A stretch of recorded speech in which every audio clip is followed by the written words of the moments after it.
সনাতন শব্দটার মানে ওরা জানে না। দেখুন, রোহিঙ্গা কোনো খারাপ শব্দ নয়। যে যে মানবতার শত্রু, যে বাঙালির শত্রু, যে মানুষের শত্রু, সে কখনো মানুষ হতে পারে না।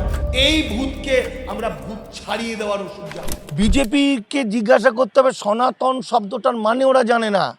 সনাতনী যখনই হিন্দু হিন্দু হিন্দু হিন্দু বলতে বলতে হিন্দু শব্দটার অর্থ প্রকাশ হয়ে গেল, তার গ্রামাটিক্যাল অর্থ, তার ঐতিহাসিকভাবে কাকিদের হিন্দু বলা হয়, যখন জানাজানি হয়ে গেল তখন ওরা সনাতনী সনাতনী সনাতনী সনাতনী এইসব কথা বলছে। এটা আসলে ওদেরকে, মানুষকে, বাঙালিকে ধ্বংস করার একটা টেকনিক, এছাড়া কিছুই নয়। বিজেপির সনাতনী ভবিষ্যৎ নয়, সনাতনী বাংলাকে এবং বাঙালিকে ধ্বংস করে দিতে পারে, এটা ইঙ্গিত করছে বিজেপি। প্রকাশ্যে বললে তো পিটিয়ে ছাল চাপড়া তুলে দেবে, এটা কায়দা করে মূর্খ গোবর খেগো মানুষগুলোকে বোঝাচ্ছে। শুভেন্দু অধিকারী তো খুঁজে পারতেই পারে, কারণ নিজে তো একটা রোহিঙ্গা।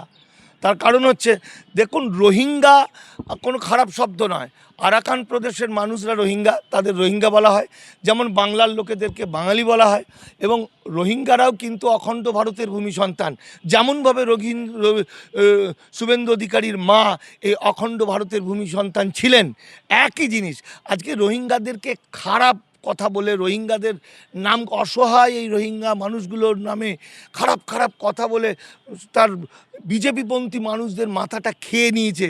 সুতরাং রোহিঙ্গা কোনো গালাগালি নয়, কিন্তু যে অর্থে রোহিঙ্গাকে ব্যবহার করা হচ্ছে, একটা খারাপ অর্থে, ঘৃণ্য অর্থে, সেই অর্থে রোহিঙ্গা কিন্তু শুভেন্দু অধিকারী আজ প্রমাণিত।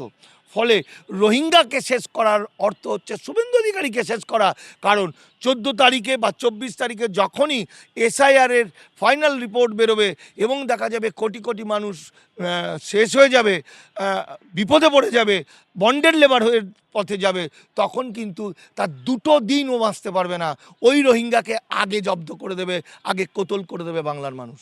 ও রোহিঙ্গার বাবা, ও রোহিঙ্গা শুধু না, রোহিঙ্গা বাবা, ঠাকুরদা, Rohingya to the power infinity, যত রকম হয়, যে যে মানবতার শত্রু, যে বাঙালির শত্রু, যে মানুষের শত্রু, সে কখনো মানুষ হতে পারে না। শুভেন্দু হচ্ছে মানুষ নয়, ও হচ্ছে শয়তান। এবং যে শুভেন্দুকে আমরা দেখেছিলাম, আমার উপন্যাসে একটা চরিত্র ছিল, হিরো ছিল চোখের পানি উপন্যাসে, সেইটা ছিল শুভেন্দু নন্দীগ্রাম আন্দোলনের। আর এখন যেটা দেখছি সেটা শুভেন্দু অধিকারীর ভূত।